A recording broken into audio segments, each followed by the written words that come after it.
thank you for downloading the Friday Night Comedy Podcast from Radio 4. To find out more, visit bbc.co.uk/Radio 4.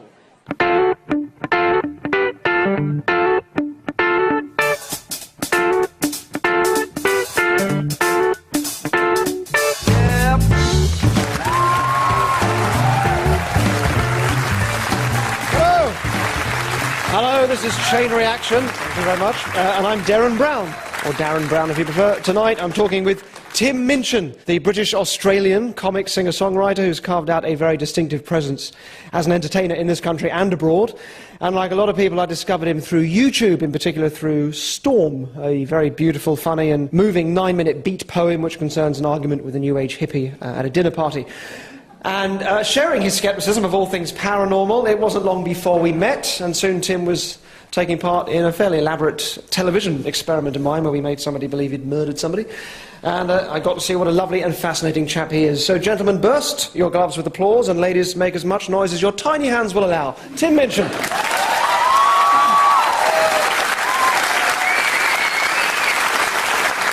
Hi, Tim. Hi, that was good. Thank you. Introduction. Thank you very much. Do you like talking about yourself? Yeah. Do you like talking about yourself? No, I don't like doing TV interviews and things so much, no. Yeah. Not as much. But we're not here to talk about me. I find myself tedious, but the process of having been asked a lot of questions over the last few years when people started taking interest in me has been quite good because it forces you to articulate your ideas a bit better. I constantly fail to do that as well, but I'm better at it than I used to be. Do you find yourself surprised? I get this. I find myself very surprised that people actually seem to genuinely take an interest in anything I have to say. Because I think if you're with you, that's understandable. With me, it's more incredibly dull. Yeah, it is something that takes some getting used to, and also you have to go through a journey that hopefully I'm out the other side of, where you start believing them. When you do a lot of press, I'm sure you found this, you start thinking, there's a lot of people interested in me, it must be because I'm so interesting. Yeah. And then you realise that it's just an accident of fate. You've been here since 2006? Yeah. Yep. Do you miss Australia? Yeah. I presume Australia feels like home. I know you were born here, but you... Yeah, British... I like you introduced me as British Australian. That's crept in very recently. When I was first over here and people weren't sure whether they liked me or not, I was very much Australian. Now, I've lived here for 5 years and both my children have been born here. Obviously, I feel very connected to the place. But how do you find us? How do you find British people? Because our image of Australians, I guess, is very kind of laid back, probably slightly racist, but kind of... Are you saying your image that we are laid back is slightly racist of you? Or are you saying that your image of us is that we are laid back and slightly racist? I think that both of those are true. Both of those. No, we do have an image of Australians as being slightly racist. Well, I think, to the extent that we're slightly racist, it's because we're British. And we murdered all the natural inhabitants of our land. So, yeah. I like English people. It's a miserable bloody place, though. I mean, honestly, this... Really? Do you know, this last few days, blue skies and crisp... Oh, that's absolutely beautiful. But the miserable few months of disease and wetness preceding this has been... Good. Well, now that you've endeared yourself to your new country that's been kind enough to host you, let's talk about your process, your creative process, because we're both, I suppose, performers in a world where there's not a lot of competition in our particular worlds. There's not a lot of comedy singer-songwriters that are known at this point in the country. There's not a lot of slightly mental psychiatric manipulators, yeah. I've always thought that, in a way, the grammar of music and comedy and magic, I suppose, in a way, are fairly similar, and that music seems to be about, you set up an expectation of a resolution, then it's how you get to that resolution is what sustains interest. It's your magic trick, yeah. Yeah, and similarly with comedy, the surprises and the other directions that you might be taken off on. So what is that process, and is it different writing comedy songs from writing non-comedy songs? There's certainly a different structure to comedy songs in that normal pop song, anyway, asks for repetition, and in comedy... You can repeat musically, obviously, But if you repeat too much lyric, you're just saying something they already know, which is the opposite of comedy. So you can have a repeated chorus, but you need to very quickly twist the third line or something. There is a sub-genre of the stuff I write, which I think of as magic tricks. I call them my magic tricks. And they often play with long build-ups where people know that it can't possibly be just what's happening. And the reveal is surprising and a relief. And the reason I'm not a good pop songwriter is because I have an obsession with lyrics that take you on a journey that's counterintuitive to the form. So the reason I'm a comedian is because there's a tension between my form and my content. Isn't this very exciting? But you know, when you're sitting at a grand piano with a symphony orchestra around you and they're all playing beautifully, but you're singing about wanting to throw your baby against a wall, that's a clash of expectations. So I exploit that. Immediately I'm doing okay just because of that clash. Your background is in writing. You're a songwriter first before you became a comic songwriter. Would that be fair to say? Yeah, but it's always theatrical. So I've always written stupid songs, and actually, despite the fact that in my shows I exploit the idea of being a failed rock star, the thing I did publicly first was I wrote songs for a musical version of Love's Labour's Lost when I was 17. Really? I think the best comedy is always serious at its heart, and you have obviously solemnity and seriousness, which are two very different things. And you've lampooned solemnity in your act with Dark Side and so on, but comedy is obviously very effective at communicating quite serious ideas. Yeah. And how important is that part of it? I don't know, there's a fine line between my intent and what I subsequently take seriously. I didn't start being a comedian because I was thinking, I've got all these ideas to say and express and get off my chest, but I just need a genre, you know. Maybe I'll paint them. No, too esoteric. I'm an entertainer, you know. I started playing piano and singing and writing songs, and I've never been very good at taking myself seriously, so when I had my kind of inevitable big breakup when I was 20 or something, I started writing these songs, and a couple of them came out sad, but most of them came out quite self-mocking. I just couldn't do it. I couldn't write the cliche. I kept thinking, oh my God, you sound like an ABBA song, like, get over it. And so I'd write songs like Dark Side that mocked the idea that I'm deep, and because I know I'm middle class, you know. And so I started drip-feeding this stuff into my comedy, mostly because I suddenly had a career and an audience and had to write some stuff. And I just went, well, what am I reading at the moment? Okay, you know, I've always been very interested in beliefs and things that are held sacred for no other reason than the history of sacredness and that sort of thing. They weren't new beliefs, but I suddenly thought, I'm just going to write about that. And because I didn't come from a stand-up background where I thought, we have to talk about women or, you know, being different and stuff, I didn't know that wasn't standard. I just sort of started doing it. So, but now that I do write a lot about belief and things, I have to take responsibility for that. So I can't just go, it's just what I was thinking of. I have to now engage more carefully with it. Well, that's also become something my manager said to me very early on in my career, was that the equation for success, he said, is talent plus energy. If you just have one or the other, it's not going to get you anywhere. And that the equation for being a star is success plus attitude. And that's what defines a star, is it's all the success plus they have an attitude. And that's just become your attitude, the scepticism. It's become something that defines you, and this is why you have everything about you screams a star rather than, say, a cabaret performer, which I suppose in a way is what you're sort of rooted in. I always thought the stardom was my incredible good looks. And that... How does now being part of a movement, almost, I mean, there's a definite sceptical atheist voice now, does that sit well with you, or do you think that's the other people and you just happen to share that same lack of belief? It sits well with me in that I think there is a very good reason to be vocally in opposition to belief systems which are held without evidence. Very, very, very important, probably the thing I'm most passionate about. However, I think my job is to entertain, and the skills I have are so far more suited to that. And I could go on and on about why I think that's important, but the short answer is, you know, it's been a good long time now since Enlightenment, and we probably should be getting over it. And the extent to which I can achieve a little, either a tiny shift in a conservative viewpoint or a nice radicalisation of an already liberal viewpoint, I think that is more able to be achieved in my role as a comedian and entertainer than if I go and become a signed-up member of one of the many organisations that I admire and draw from. I wonder though if you're like me in the sense that No. Yes, I am. I hope I'm like you in every sense. Please don't let me stop that. No, I only ask in that I'm incredibly indecisive, and I find it hard. Maybe it's just a very British thing of really kind of nailing my viewpoints to the fence, if that's even a phrase.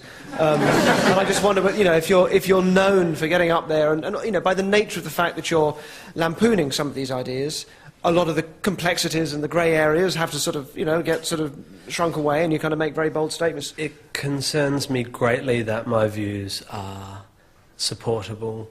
I'm incredibly admiring of people that can articulate complicated ideas in language, and I want to, as I get older, work towards being the sort of person that can articulate ideas. I'm incredibly frustrated by non-specific language and stuff like that. So I feel...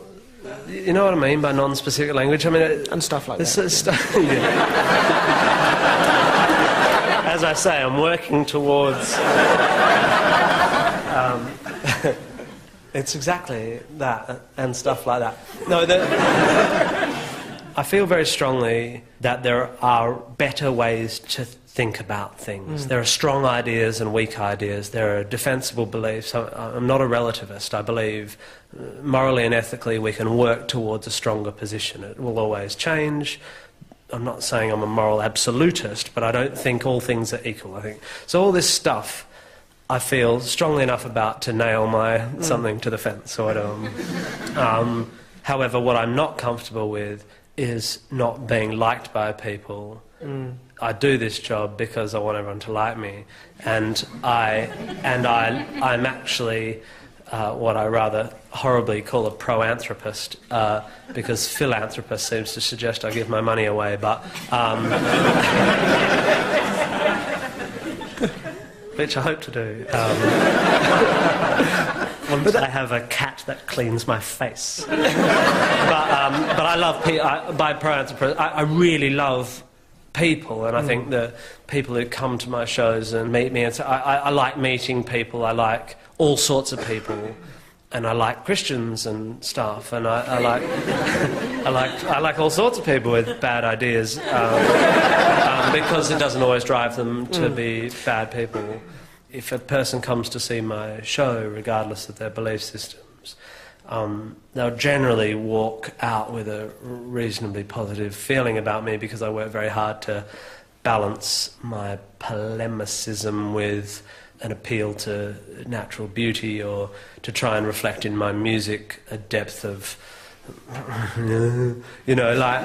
I try to send people out feeling affirmed. My shows, I think, are quite life-affirming, even if you don't agree with everything. And then they can attach those feelings of that. If you come out with a great feeling, and you've also heard certain ideas, of course you associate the two together. Because the great myth of non-belief, the great lie... is that it's joyless somehow. Is that it's joyless, and there are reasons why people think that. That's important, that thing about being liked and wanting to be liked, which is something that separates entertainers from people that aren't. But I think it is important, because you've got, say, Dawkins with a very important, that sort of, I'm jolly angry about this, but I'm going to say it and not apologise, and that's very important. But at the same time, he's not particularly out to be liked, and that's not his priority. But regardless of what you think of Dawkins, and I'm a big fan. I can see why some people don't like him. I think he's established a platform. Suddenly everyone was talking about atheism.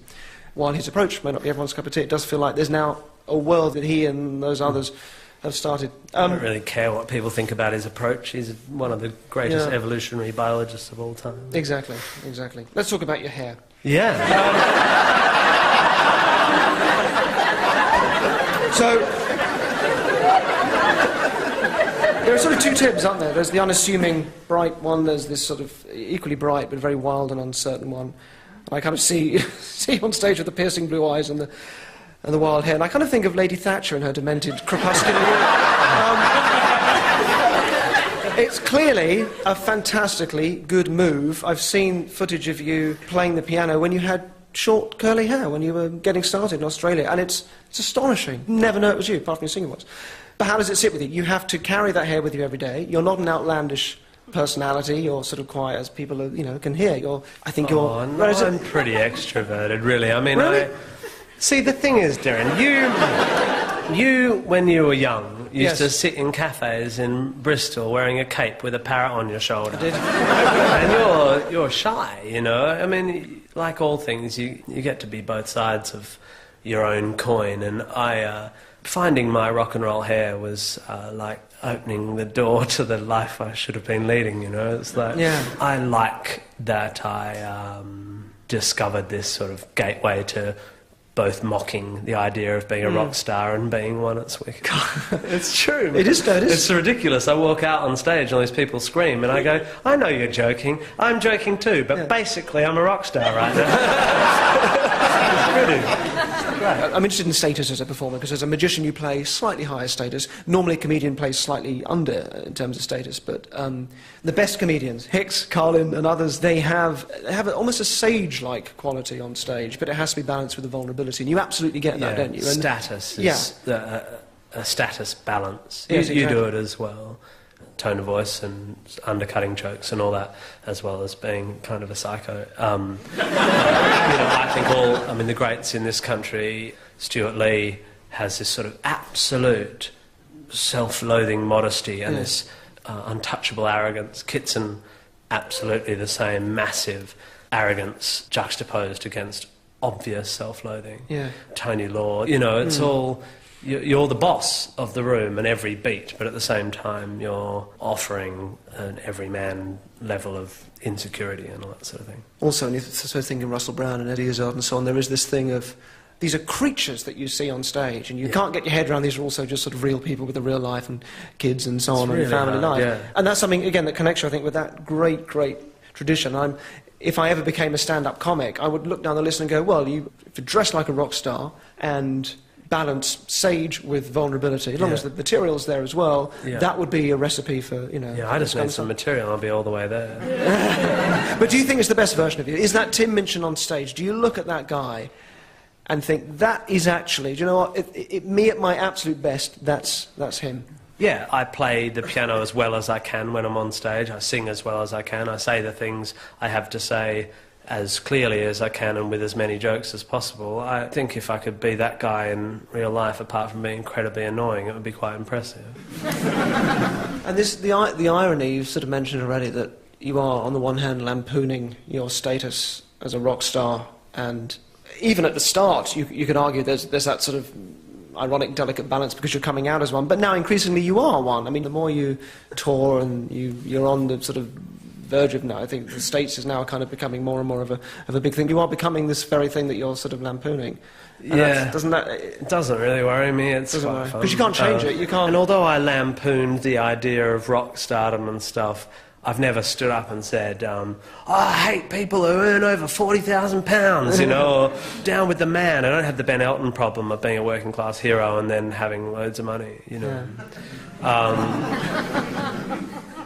Ben Elton, by the way, sends his children to a government school in Fremantle, West Australia, and if all you people who hate him and put your money where your mouth is like he did when you were that rich, I would be very, very surprised. I just find that sort of English loathing of people that succeed quite disturbing. Anyway. We can look forward to some more of that. Yeah, that's right, yeah. No, I mean, the reason I'm not answering this question well is because it's a very difficult, wonderful, interesting time for me. I got my musical up last year and I did this orchestra show, and suddenly I'm quite establishment. I did a proms and got invited to the Archbishop's house for tea and all this stuff happens, and then you do have to figure out what you're going to talk about next, and I'm really interested in continuing to talk about belief and stuff without becoming a broken record, so I'm going to have a break is the short answer. I'm going to write a musical and maybe do a record and see where the satirical part of my brain, the bit of my brain that wants to poke holes in stupid arguments and laugh at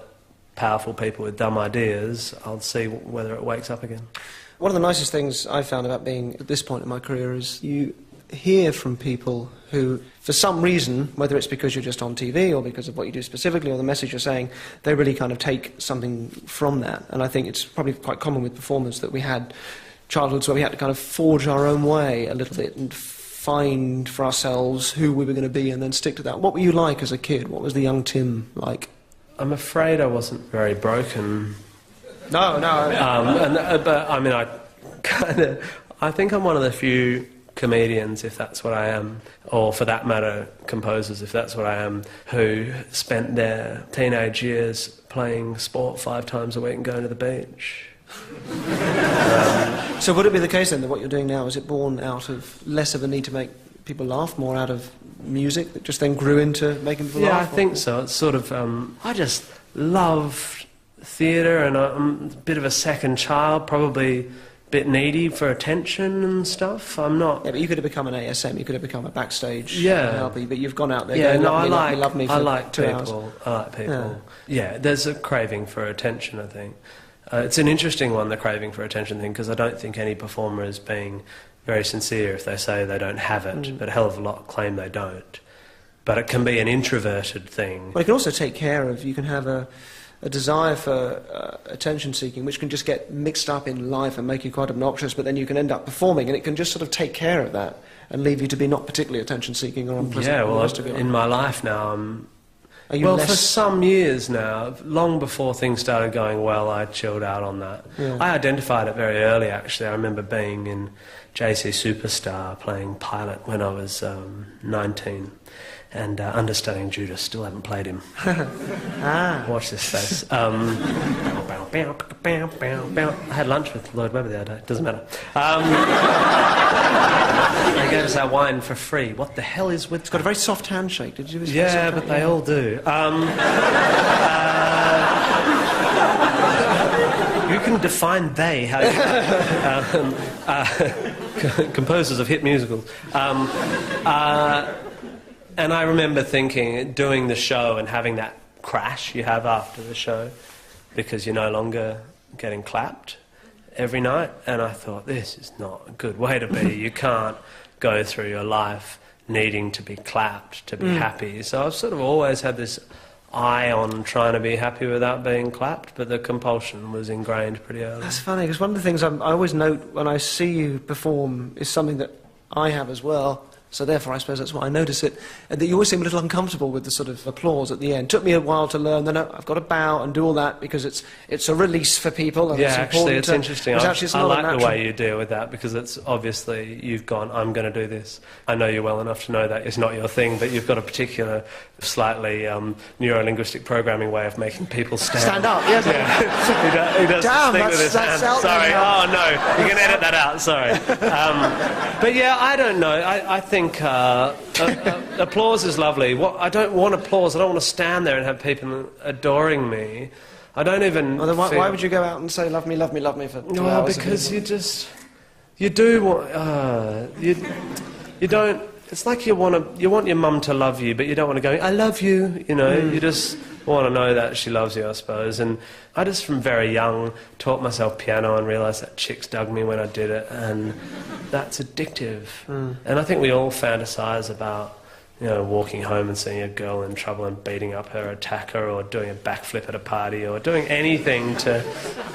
Don't we? Don't young men anyway fantasise about how they'll be the star of any given moment? Yeah, and then my ambitions were incredibly modest. I thought, if I could play in a piano bar, get paid to play piano... I'm not a megalomaniac. I just love the idea of being the person playing a piano in a piano bar. I think there's a real thing, isn't there? There's people that, which is kind of where I feel I am, that I never had any desire to be on television. I just enjoyed doing what I was doing and thought, well, I want to be as good as I can at that. And then if you do get known or the money comes in, those are lovely byproducts of it. Versus people that are chasing fame and money for its own sake and then, of course, never have enough, and then that kind of particular madness comes with it. I think you would be surprised at how little I was interested in being a rock star. I really wanted to make theatre. My 20s were great. I wrote music for children's theatre and toured playing piano with cabaret artists and played in disco bands, and, you know, it was amazing. I just felt a little bit sad that people I went to school with who weren't very bright were earning so much money. But I'm ambitious because I was brought up by a surgeon who worked incredibly hard, and the idea of not trying was an anathema. And how do you deal with criticism?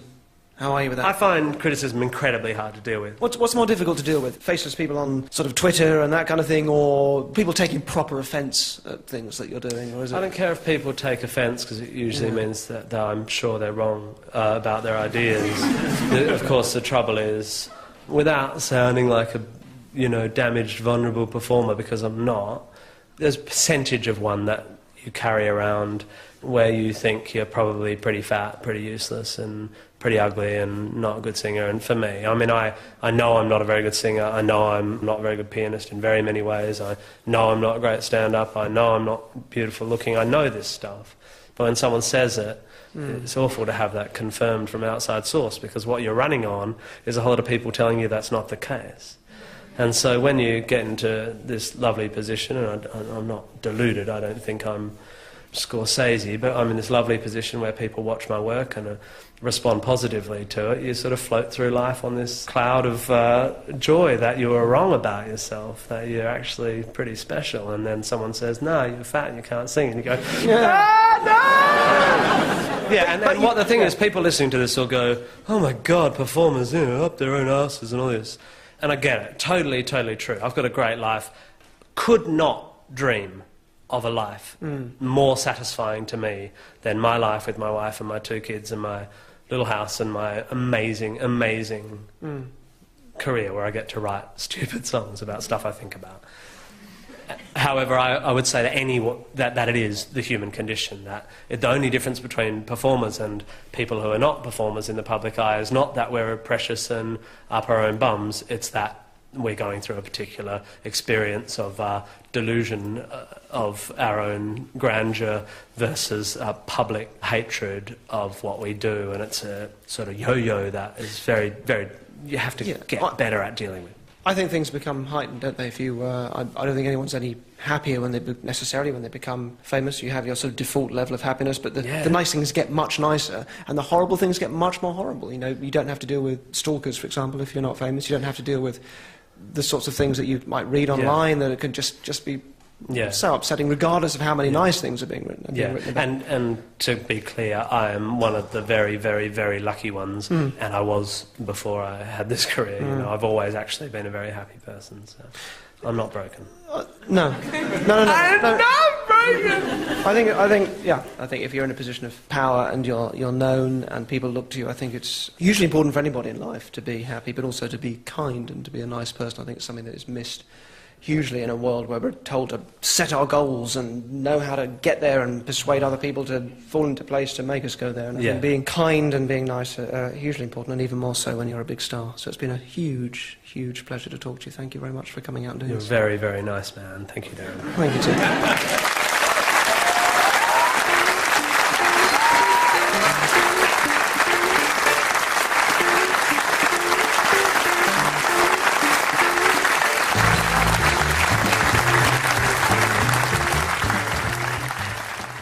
To listen again to any of our comedies on Radio 4, please go to bbc.co.uk/Radio4/comedy.